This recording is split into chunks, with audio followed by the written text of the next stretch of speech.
उत्तर प्रदेश का युवा जो सालों साल कमरा बंद करके दाल चावल खा करके अपने माँ बाप के खून पसीने की कमाई को फूंक कर एक अदद सरकारी नौकरी और सरकारी लेखपाल बनने का सपना देखता है, लेकिन क्या वो सिर्फ राजनीति का मोहरा बनकर रह गया है?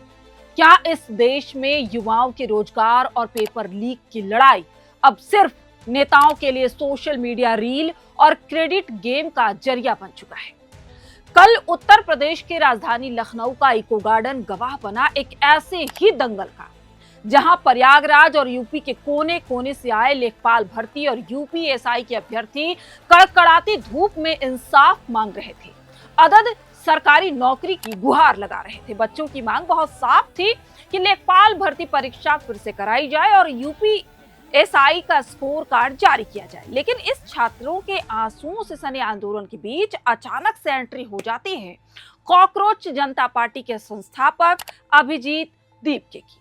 टी शर्ट पहनकर नेताजी आते हैं, 40 मिनट का भाषण देते हैं और देशभक्ति का पाठ पढ़ाते हैं और सोशल मीडिया पर मसीहा बनने की कोशिश करते हैं। लेकिन हकीकत जो है इसके बिल्कुल विपरीत है। वहां मौजूद छात्रों और शिक्षक ने जो इस आंदोलन को 31 मई से लीड कर रहे थे, उनका गुस्सा कैमरे पर फूट पड़ा। शिक्षक साफ कह रहे थे कि अरे साहब, ये अमेरिका वाले भैया यूपी की धूप में 28 मिनट भी नहीं टिक पाए। भाषण खत्म होते ही ठंडी ठंडी एसी इनोवा कार बुलाई और रफू चक्कर हो गए। आज इस पूरे एपिसोड में समझेंगे कि कल इको गार्डन में आखिर क्या हुआ और किस तरह से युवाओं के सपने को कुचलने की लगातार कोशिश की जा रही है। नमस्कार, मैं हूं प्रियंका मिश्रा और आप देख रहे हैं एयर।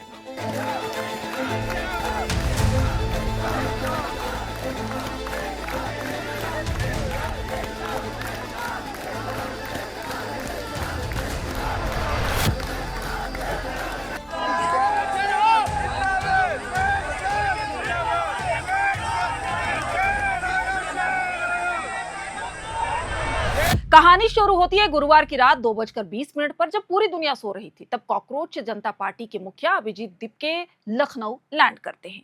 बदन पर टीम इंडिया की जर्सी, आंखों में शायद कोई बड़ा प्लान होगा। शुक्रवार की सुबह जैसे ही इको गार्डन का गेट खुलता है, माहौल में बारूद जैसी गर्मी थी। छात्रों का गुस्सा उबाल पर था। छात्र पहले से ही डटे थे, नारे गूंज रहे थे। प्रशासन को भनक थी कि कुछ बड़ा हो सकता है, इसलिए joint police commissioner law and order Bablu Kumar खुद मोर्चा संभालते हुए नजर आए। जरा सुरक्षा घेरे को जब आप देखेंगे तो समझिए कि 1500 पुलिसकर्मी, 3 company central force, 2 company PSC और आसमान से तीसरी आंख यानी सीसीटीवी कैमरों की निगरानी रखी जा रही थी। ऐसा लग रहा था कि मानो किसी बड़े अपराधी को घेरने की तैयारी की जा रही हो। लेकिन वहां तो देश का भविष्य यानी हमारे छात्र बैठे थे, जो अपने भविष्य की गुहार लगा रहे थे। दोपहर के करीब 12:30 बजे टैक्सी से उतरकर अभिजीत दीपके इको गार्डन पहुंचते हैं। नाकेबंदी इतनी तगड़ी थी कि अंदर घुसने में ही उनके पसीने छूट गए। खैर, अभिजीत दीपके किसी तरह मंच पर पहुंचते हैं। करीब 40 मिनट तक माइक पर दहाड़ते हैं। वो कहते हैं कि पेपर कोई भी लीक हो, दोषियों को तो इस्तीफा देना ही पड़ेगा।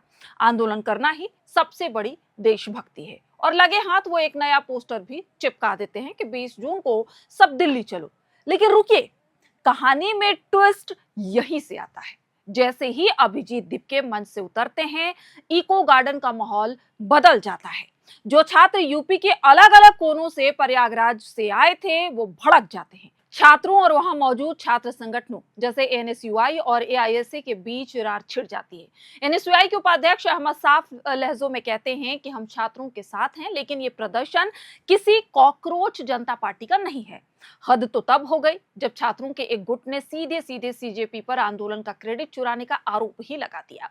उन्होंने कहा कि महीनों से धूप में हम लाठियां खाएं, सरकार से हम लड़ें और दिल्ली से कोई कुर्ता या टी शर्ट पहनकर आए और 40 मिनट भाषण दे और सोशल मीडिया पर मसीहा बन जाए, ये छात्रों को कतई मंजूर नहीं है।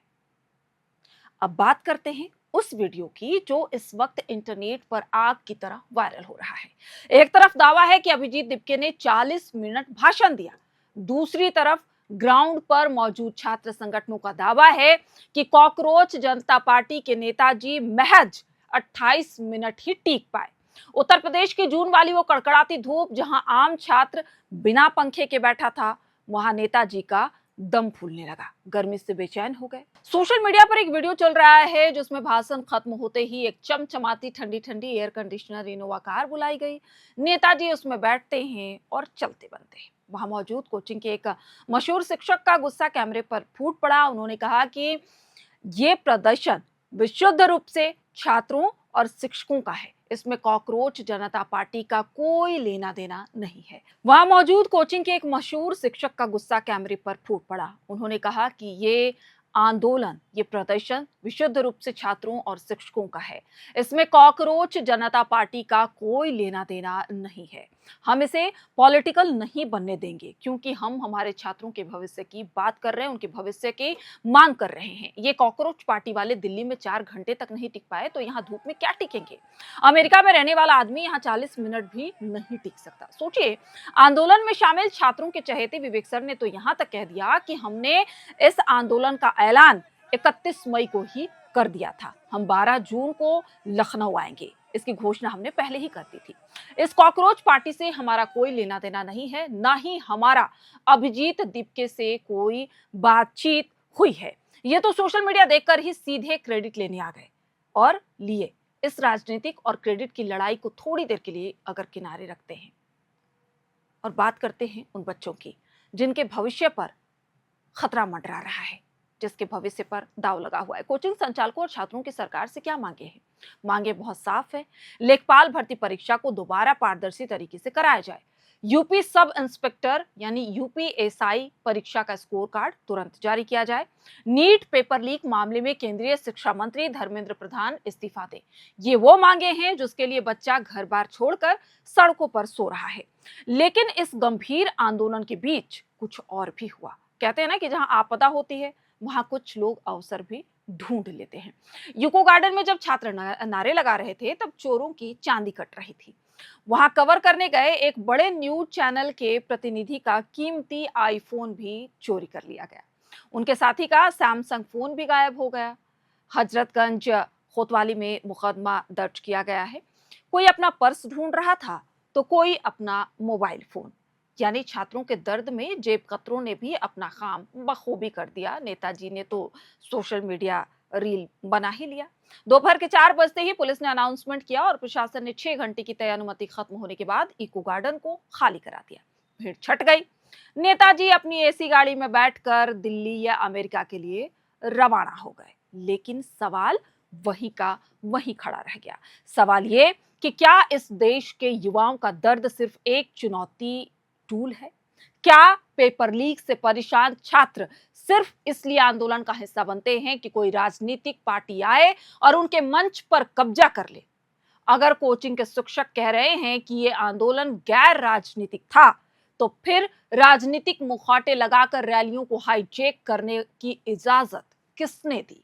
नेताओं को समझना होगा कि छात्र देश का भविष्य है। आपकी रील्स के व्यूज बढ़ाने का जरिया नहीं है, आपकी रील्स के व्यूज और सोशल मीडिया सेंसेशन बढ़ाने का तरीका नहीं है। और सरकार को भी समझना होगा कि अगर समय रहते परीक्षाओं को साफ सुथरा नहीं कराया गया तो छात्रों का ये गुस्सा थमने वाला नहीं है, क्योंकि छात्र अपने भविष्य को लेकर संशय में है। उनके भविष्य और सालों के मेहनत का सवाल है।